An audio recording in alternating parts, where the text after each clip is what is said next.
Bienvenidos, ya estamos en la clase que dictamos del judaísmo del Nuevo Testamento.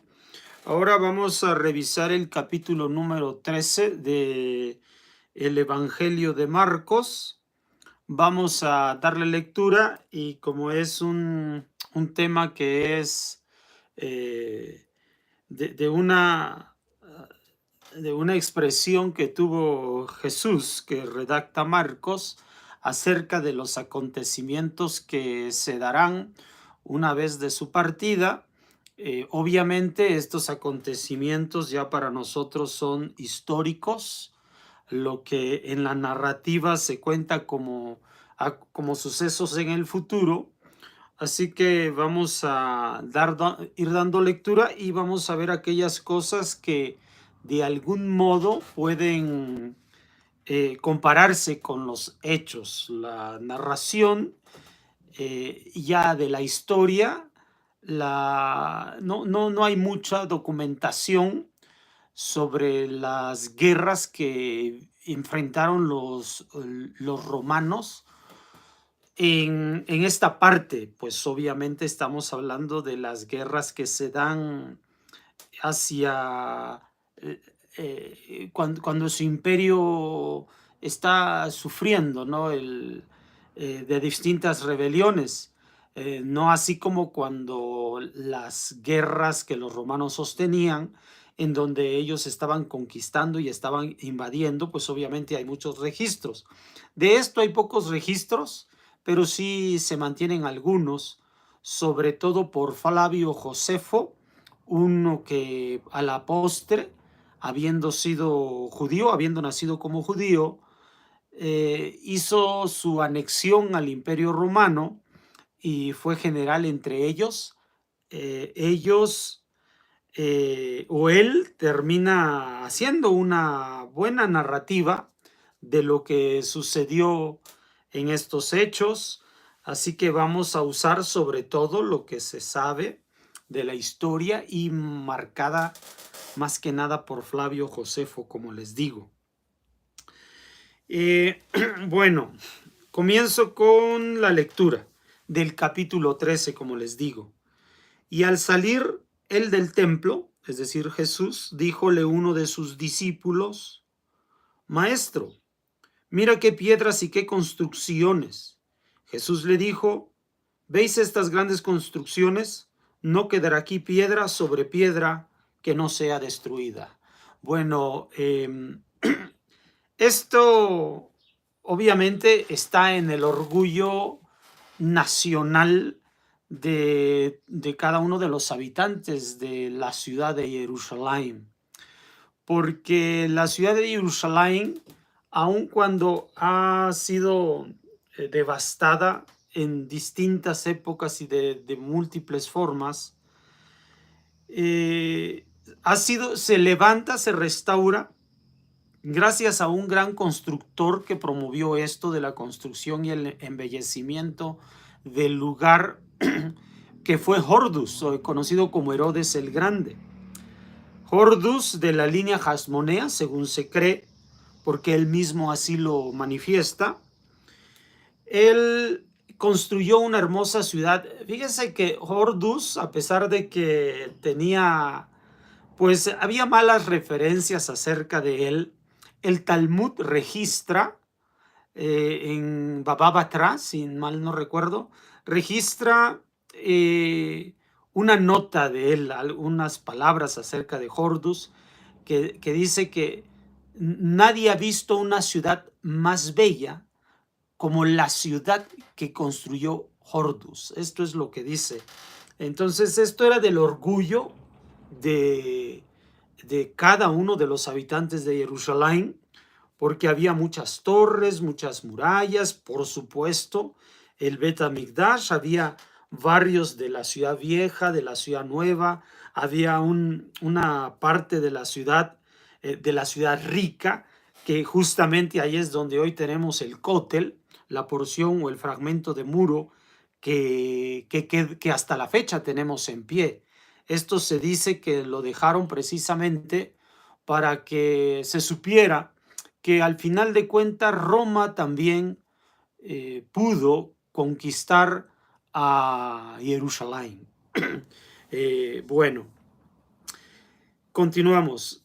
Y habiéndose sentado en el monte de los olivos, enfrente del templo, que efectivamente daba de frente al templo, le preguntaban aparte Pedro y Santiago, Juan y Andrés, dinos cuándo será esto y cuál será la señal de que todo esto va a cumplirse.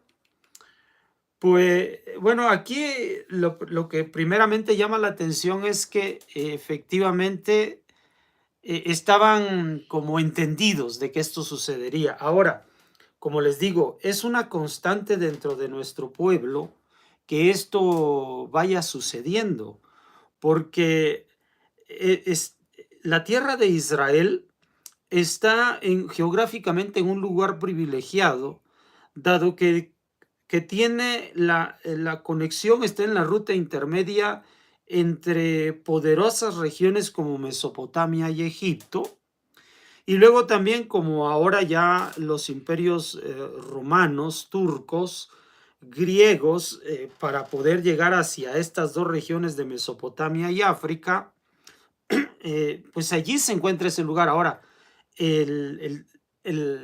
la cercanía con el mar Mediterráneo, le da esa importancia geográfica, militar, económica, porque también es un lugar seguro, disfruta de ciertas planicies, aunque con montañas ciertamente, pero un poco lejanas de la parte de costera.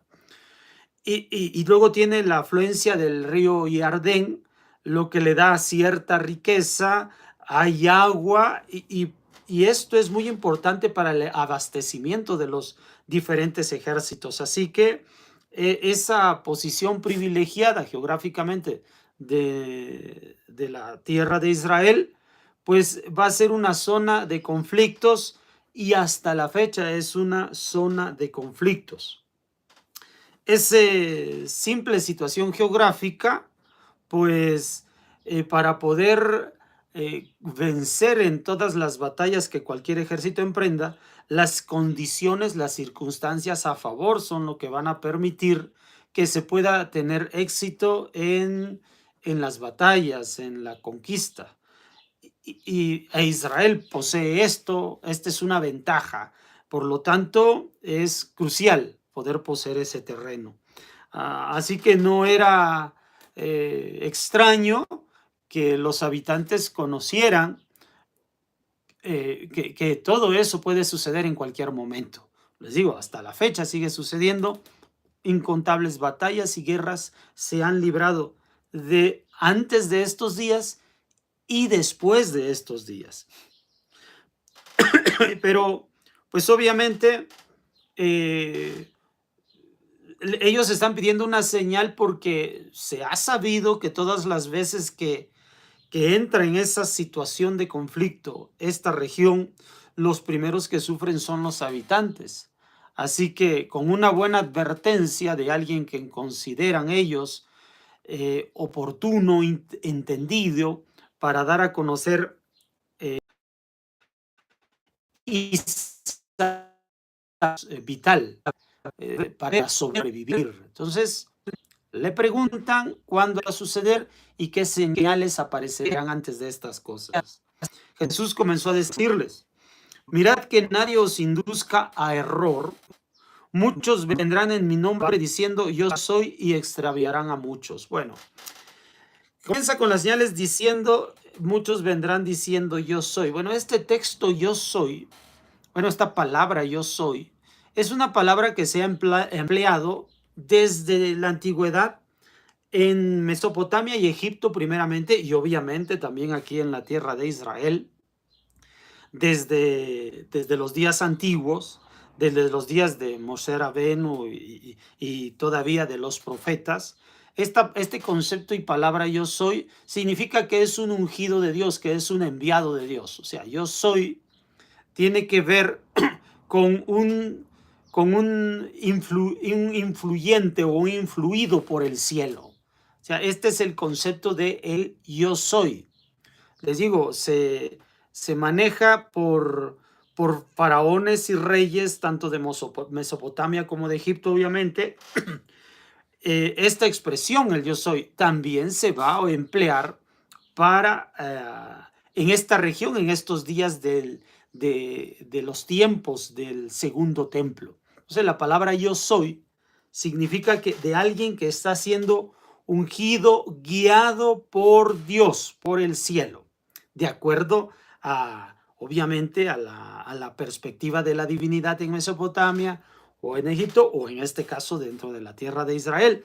Pero también estos conceptos, obviamente, porque tal como hoy hay una cultura globalizada, en aquellos días cuando había invasión de Grecia y de Egipto, perdón, de Roma, que son los estados modernos o imperios modernos que están llegando a esas regiones, también están recibiendo información tanto de la cultura y conceptos de Mesopotamia como de Egipto, y también la expresión yo soy involucra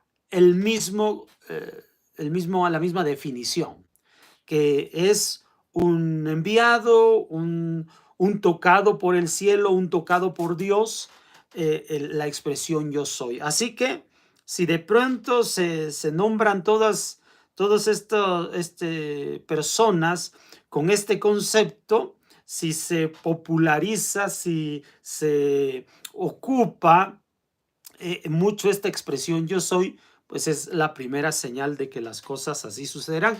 Y precisamente el que va a venir a producir la destrucción de Jerusalén, que fue la destrucción que provoca la destrucción del segundo templo, el que construyó Horus, pues precisamente es Vespasiano. Vespasiano, cuando él llega, es un general del ejército, llega aproximadamente en el año 66 de esta era común, y va a pelear en Jerusalén y en toda Judea hasta el 68. Se sabe que muere el rey, el emperador de Roma, y el próximo a cumplir el puesto de rey para Roma precisamente es Vespasiano. Vespasiano se va de campaña, se retira de Judea y se va obviamente a Roma para ser investido como rey. De ahí viene el yo soy. Justamente hay un rabino que anuncia a Vespasiano durante su estancia en Judea de que él será el próximo rey para Roma. Entonces, obviamente, cuando se le da esa noticia y se le cumple, pues él se encuentra favorecido por tiende a, digamos, a agradecer la cortesía que tuvo este rabino de hacerle saber tal notificación. Entonces, guarda Vespasiano cierto apego y cierto aprecio por el rabinato en Israel, y esto va a servir para que a la postre se tomen ciertas decisiones con respecto del rabinato. Obviamente Vespasiano se retira y quien queda al frente de disipar las revueltas que se están dando en Jerusalén precisamente es su hijo, es Tito. Entonces Tito, a partir del 69 y finalmente el 70, va a lograr conquistar todo Jerusalén. Así que cuando se sepa que los propios máximas autoridades o la máxima autoridad de Roma esté pisando Jerusalén, pues es el anuncio del yo soy.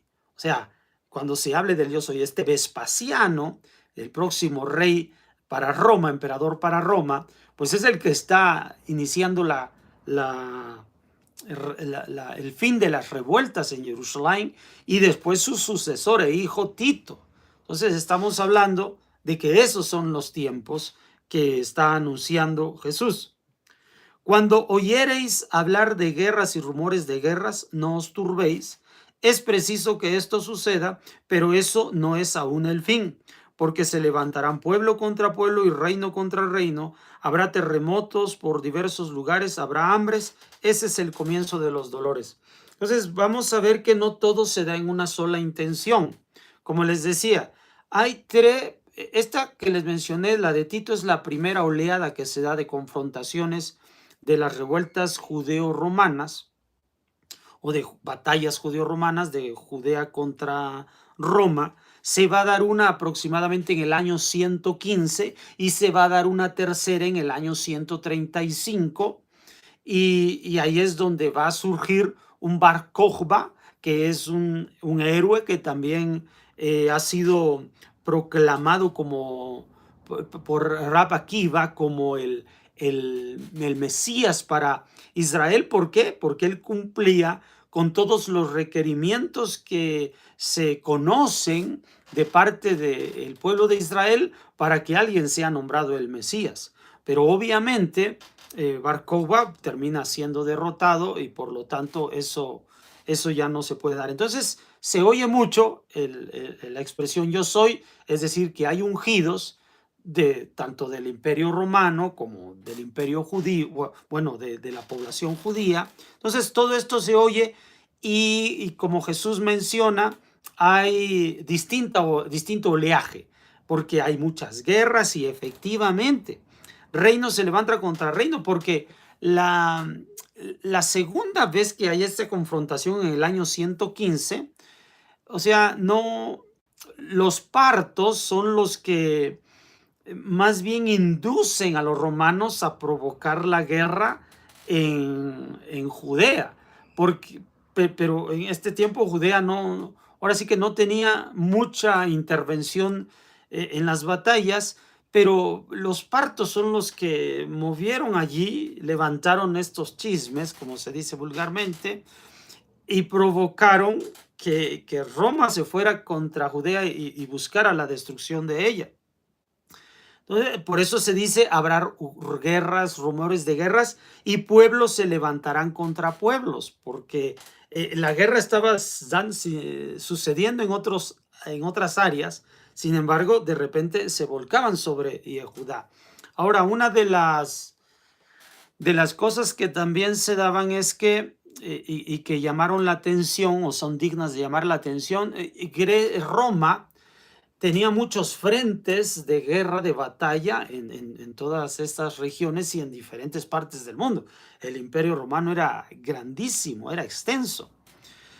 Y sin embargo, toda su flota, bueno, todas sus unidades militares eran aproximadamente 500,000 de soldados, de los cuales 50,000 son los que fueron empleados para la conquista y disminución de Judea. Estamos hablando del 10%, siendo que tenía frentes que guardar y que proteger, ciudades y pueblos que resguardar y consolidar. Es un gran número el de unidades que fueron enviadas a Judea y fueron realmente difíciles las situaciones, sobre todo en esta primera batalla, la que hace finalmente Tito. Y la que conquista finalmente Tito. Luego, tal como dice aquí el vaticinio, ese es el comienzo de los dolores, porque a la postre, el pueblo de Israel, una vez que es destruido el templo y tomadas toda la nación en estas tres diferentes guerras, es llevado a doquier en el mundo entero, es disperso en el mundo entero, no sin antes sufrir martirios, violaciones, todo tipo de sufrimientos tan dolorosos, tal como dice aquí el texto. Porque pues obviamente ningún pueblo que ha sido vencido ha sido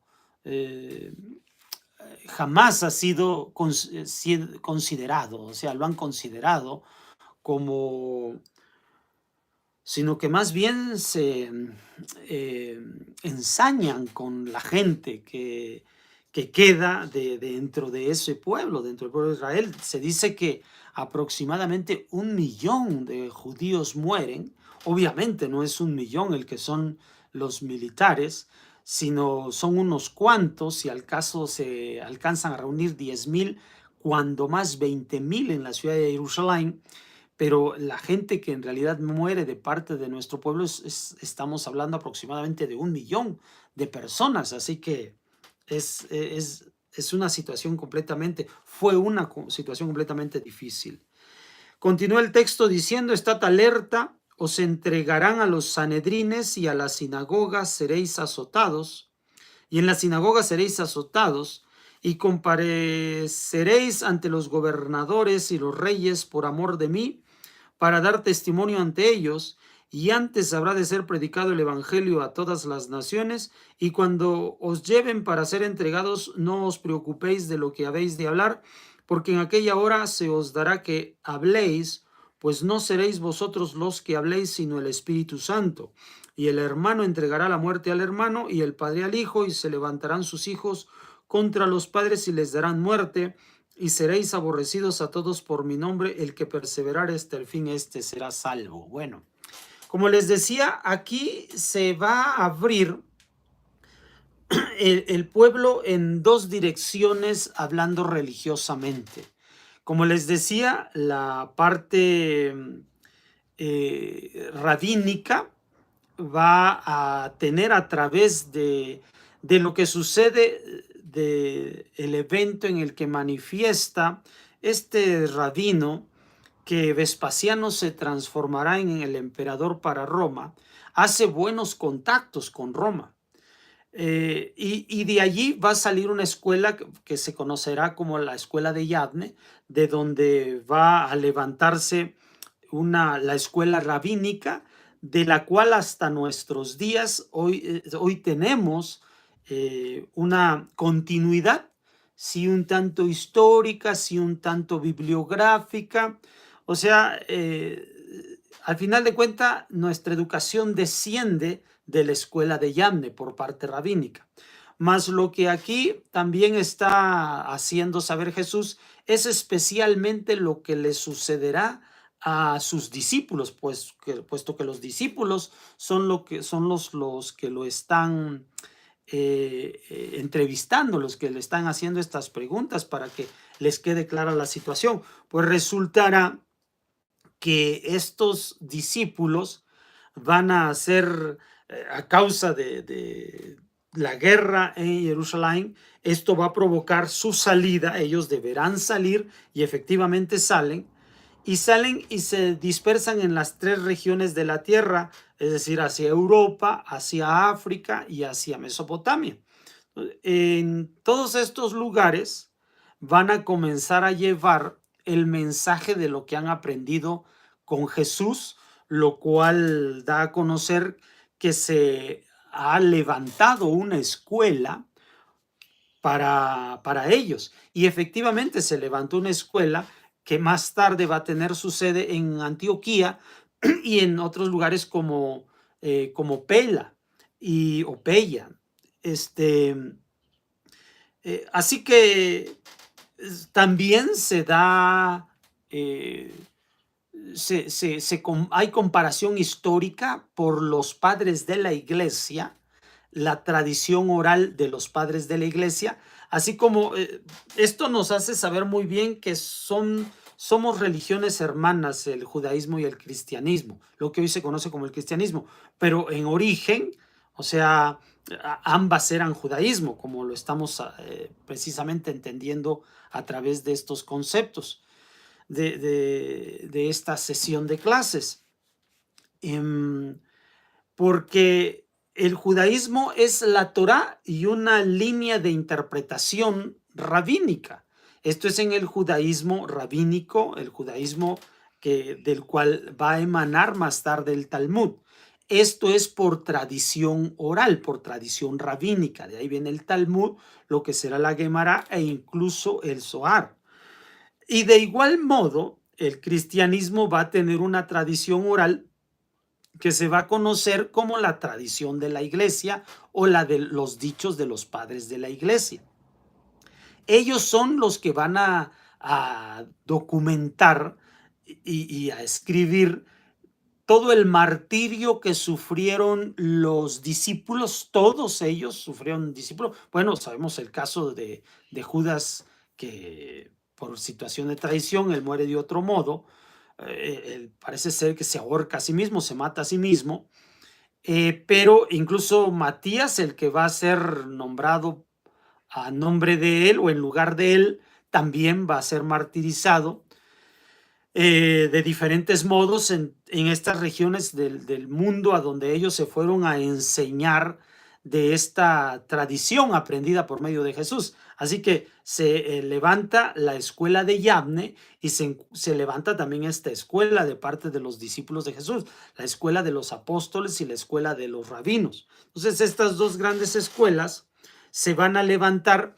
Dícese que el Espíritu Santo es el que les va a dar a saber lo que ellos tienen que hablar.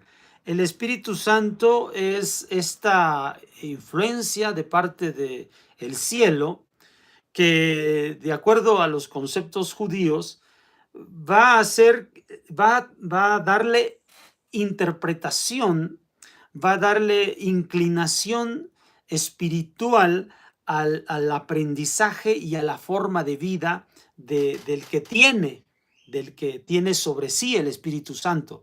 Esto es lo que se conoce como Ruach Elohim o la Shejinah, que es una forma de ser tocado o ser inspirado por el cielo. Esta es una parte que se maneja como la parte femenina de Hashem, es decir, la parte sensible.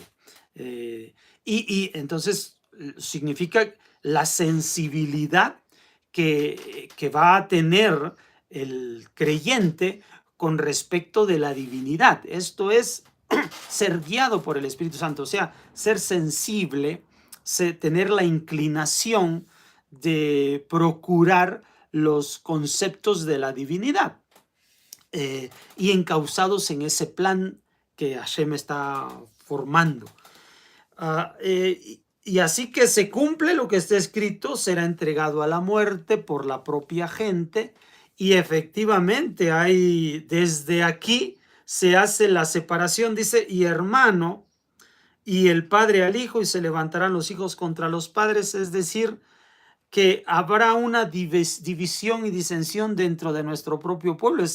A la fecha no podemos resolver nuestras diferencias entre judíos y cristianos porque esto ha sido anunciado así, dado que la diferencia surgió en esta época.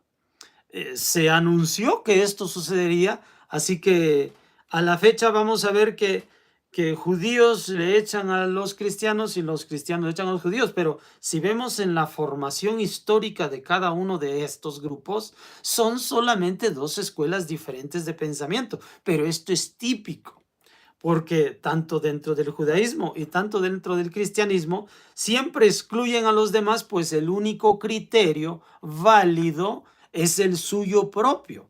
Así que no importando que sean hermanos, no importando que sean padres e hijos, hay una disputa porque siempre cada uno se considera como el único capaz de sostener la verdad y que todos los demás no, si no opinan como él, como ellos. Así que pues hasta a la fecha tenemos esta situación, mas llegará el día en que vamos a reunirnos, judíos y cristianos, nos vamos a reunir obviamente en el vínculo de Hakadosh Baruj Hu.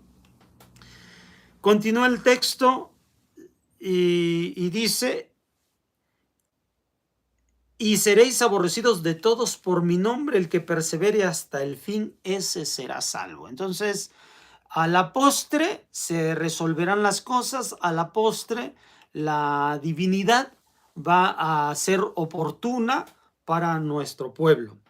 ¿Cómo? Lo va a narrar un poco más adelante. Cuando viereis la abominación de la desolación instalada donde no debe, el que lea entienda. Entonces los que están en Judea huyan a los montes, el que está en el terrado no baje ni entre para tomar cosa alguna de su casa, y el que esté en el campo no vuelva atrás para recoger su manto.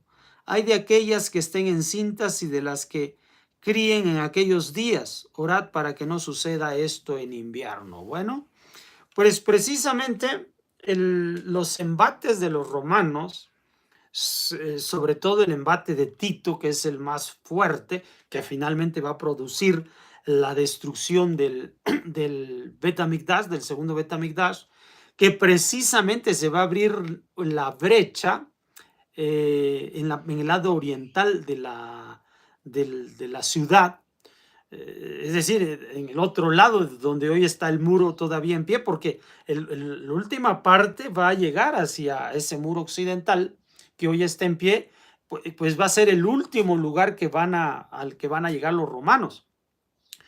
Habiéndose abierto una brecha, esta brecha se abrió por un accidente, vamos a decirlo así. Pues lo que sucede es que cuando Roma está buscando derrumbar los muros de esta pared, los judíos se dieron cuenta de esto, así que los arietes, dado por el peso que representan, lo que hicieron fue hacer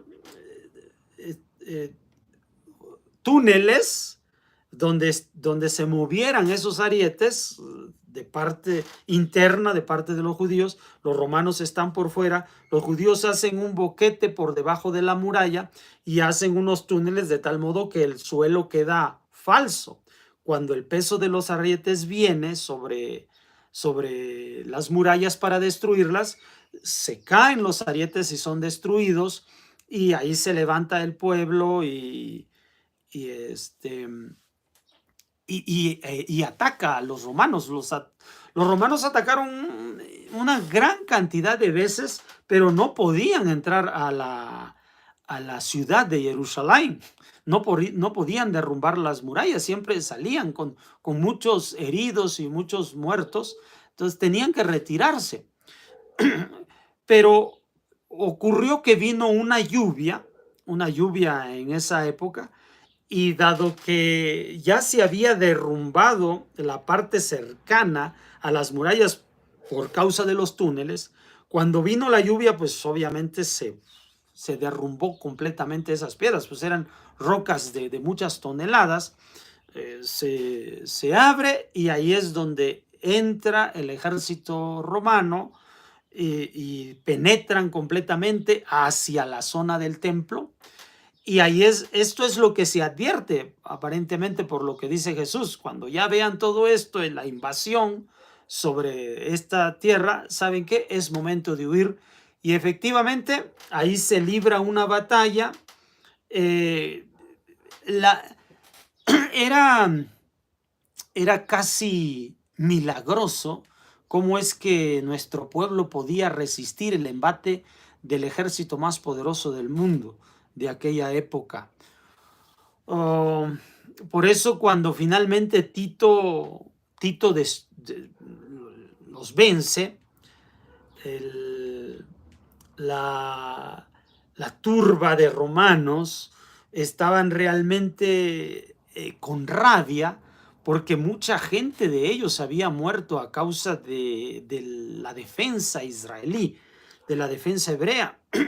Entonces no pudo detenerse la furia de estos hombres, aun cuando Tito, por órdenes de Vespasiano, había pedido que no se destruyera la ciudad de Jerusalén, pero la gente enardecida prendió fuego y con catapultas y todo esto finalmente incendió el templo. Todo esto sucedió en Tisha B'Av, de ahí tenemos la memoria de Tisha B'Av. El fuego quemó todo el templo y toda la zona, un lugar que estaba revestido de oro, por esa es la grandiosidad, la majestuosidad de la ciudad. Entonces, con el calor, el oro se funde a temperaturas no tan altas, y pues con todo el incendio que se dio, el oro se derritió y se metió entre las rocas, entre las uniones de las rocas, y a fin de recuperar ese oro, pues tuvieron que derrumbar cada muro para poder hallar el oro que se encontraba. Mucha gente de nuestro pueblo fue tomada prisionera. Así es como se cumplió aquel dicho de Jesús, que no dejarán piedra sobre piedra, porque a causa de buscar el oro, pues tuvieron que destruirlo completamente todo, piedra sobre piedra, tal cual. Justo precisamente todos estos prisioneros que son tomados por los romanos, finalmente son los que van a construir la majestuosidad del Coliseo romano. Entonces, son llevados a Roma. Difícil esta situación, por eso es que Jesús advirtió a sus seguidores: cuando vean estas cosas suceder, a fin de que no pasen por todo esto, retírense, váyanse, oren para que esto no suceda en invierno. Y dice que las mujeres encintas y de las que creen aquellos días sufrirán, porque entre todas las cosas que se llegaron a nombrar y a escribir de los acontecimientos allá, es que la gente se suicidaba y la gente pues se comía a sus propias crías, a sus propios hijos, a causa del hambre por el asedio que Tito hizo previo a toda esa entrada. Entonces, complicado. Y se cumplieron estas tristes palabras que menciona Jesús. Pues serán aquellos días de tribulación tal como no lo hubo desde el principio de la creación que Dios creó hasta ahora, ni la habrá. Bueno, parece ser que esto será la parte más difícil de la historia de nuestro pueblo. Y si el Señor no abreviase aquellos días, nadie sería salvo. Pero por amor de los elegidos que Él eligió, abreviará esos días. Y entonces, si algunos dijere: he aquí o allí el Mesías, no le creáis, porque se levantarán falsos mesías y falsos profetas y harán señales y prodigios para inducir a error, si fuere posible aún a los elegidos. Pero vosotros estad sobre aviso, de antemano os he dicho todas estas cosas. Como les he mencionado, obviamente ante el sufrimiento, así como nuestro pueblo sufrió en Egipto, cada vez que hay sufrimiento hay una palabra de esperanza. Esa palabra de esperanza es la aparición del Mesías, la aparición del Melech HaMashiach. Como hay tanto fervor por poder ser liberados, pues obviamente el pueblo se apega a cualquier indicio de esperanza que haya, y sobre todo si es anunciado por jerarcas, por gente de jerarquía, de autoridad y de poder religioso dentro de nuestro pueblo. Así que, ¿cómo no? Pues se uno confundido de que tal o cual es o no un Mesías. Es difícil saberlo. O sea, ante esta situación, cualquiera puede ser engañado. Así que, obviamente, para el caso de los discípulos de Jesús que van a tener la oportunidad más tarde de ver a Jesús en la instancia en la que lo ven, de acuerdo al relato, que es resucitado, pues ellos ya tienen una noción más clara de quién es el Mesías. Pero para todos los demás esto es difícil. Incluso para nosotros mismos hoy en día es complicado. Si hoy mismo para los cristianos se presentara tal como lo menciona, se presentara Jesús, ni ellos mismos lo reconocerían físicamente como es. O sea, es complicado esta situación. Pero en aquellos días después de aquella tribulación se oscurecerá el sol y la luna no dará su luz y las estrellas se caerán del cielo y las columnas de los cielos se conmoverán, y entonces verán al Hijo del Hombre viniendo sobre las nubes con gran poder y majestad, y enviará a sus ángeles y juntará a sus elegidos de los cuatro vientos, del extremo de la tierra hasta el extremo del cielo. Bueno, aquí aprovecha aparentemente Jesús para dar una explicación de también el fin de estos tiempos, los cuales a la fecha obviamente no hemos contemplado. Esta fracción, este párrafo, no lo podemos comparar, no hay un hecho histórico que nos pueda decir, esto también ya aconteció. Así se juntarán a los elegidos de los cuatro vientos del extremo de la tierra hasta el extremo del cielo. Está hablando posiblemente de la venida, de toda la restauración del pueblo de Israel.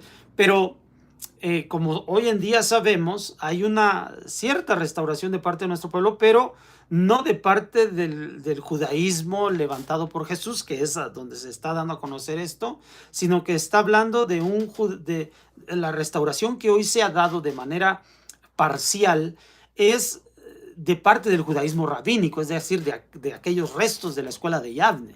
Son los que han estado volviendo a la tierra de Israel. Mas lo que aquí expresa Jesús es que son la línea del judaísmo que está instaurando él a través de estos hechos, son los que volverán de los cuatro confines del mundo hacia ser ese pueblo a la tierra de Israel. Entonces, esto es lo que todavía no se ha dado. No hay ninguna manifestación física, evidente, histórica de este párrafo, de esta expresión. Aprended de la higuera la parábola: cuando sus ramas están tiernas y hecha hojas, conocéis que el estío está próximo. Así también vosotros, cuando veáis suceder estas cosas, entended que está próximo a la puerta. En verdad os digo que no pasará esta generación antes que todas estas cosas sucedan. Se refiere a la destrucción del segundo Bet HaMikdash. Así el cielo y la tierra pasarán, pero mis palabras no pasarán, es decir, que se cumplirán. Una de las cosas que se da como que a veces se pone en tela de duda la narración de Marcos es que es un documento que hoy tenemos, son las copias de las copias, como ya lo hemos sabido. Sin embargo, el contexto histórico y a través de esas copias de copias se sabe que este documento debió haber sido escrito por ahí del año 60, antes del año 60, y la destrucción se da en el año 70. Así que estas palabras son tal cual, por el contenido, por el contexto, no porque tengamos fielmente una copia en nuestras manos, sino porque el contexto mismo nos dice que se escribe en aquella época, porque esta es dentro de la tradición oral, esto se conserva y esto es un testigo perfectamente legal de lo que aquí se escribe. Digo, una persona con dotes, prácticamente una persona con dotes de entender y de interpretar la cuestión geopolítica, como muchas veces se da en la actualidad. Uno puede percatarse de los acontecimientos, ¿no? Como hoy sucede este roce que se está dando entre Estados Unidos y México. Es el modo de actuar de la geopolítica. Si uno estudia un poquito, pues las conexiones que hay entre México y los Estados Unidos, económicas, históricas, laborales, comerciales, es difícil llegar a saber que se va a causar todo este caos que se dice anunciándose por parte del presidente de los Estados Unidos, ¿no? Y luego, si se conoce cómo se mueve la economía, multinacionales y cómo vemos el comportamiento de la bolsa de valores tanto en Estados Unidos, el precio dólar, peso mexicano, uno se da cuenta que más bien son alardes de parte del presidente americano, es su forma de ser. Uno estudia más o menos su personalidad de él y te das cuenta que más bien son tiros al aire. O sea, como decimos nosotros aquí en México, perro que ladra no muerde. Entonces, se puede vaticinar, así que no se necesita ser un extradotado para que se puedan advertir que estos conceptos descritos por Jesús se puedan al final deducir. Ahora, si quien te va a permitir que tengas esta lucidez para entender el entorno, las circunstancias, precisamente al acertar, decimos el Espíritu Santo es el que nos guió a esa decisión. Si tú equivocas, es más bien tu apreciación y no es el Espíritu el que te dio tal revelación. Y así de este modo nosotros encauzamos cada cosa. Si algo acierto, siempre decimos los judíos, el espíritu, el Ruach HaKodesh, la Shejina, me dio a conocer esto de tal modo que la gloria y el mérito se lo otorgo a Hashem. Y si yo errara, si yo equivocara, esto es el factor humano que también hay en mí. O sea, entonces no es nada del otro mundo el hecho que se puedan anunciar estas cosas. Y al ser como hasta ahora lo hemos visto, acertado en un porcentaje mayoritario, por supuesto, sabemos que el Espíritu Santo es el que guió a Jesús en esto, como puede suceder con varios de nuestro pueblo hasta la fecha. Bien, cuando a ese día o a esa hora nadie la conoce, cuanto a ese día o a esa hora nadie la conoce, ni los ángeles del cielo, ni el Hijo, sino solo el Padre. Estad alerta, velad porque no sabéis cuándo será el tiempo. Como el hombre que parte de viaje al dejar su casa, encargó a sus siervos a cada uno su obra, y al portero le encargó que velase. Velad pues vosotros, porque no sabéis cuándo vendrá el amo de la casa, si por la tarde, si a medianoche, o al canto del gallo, o a la madrugada.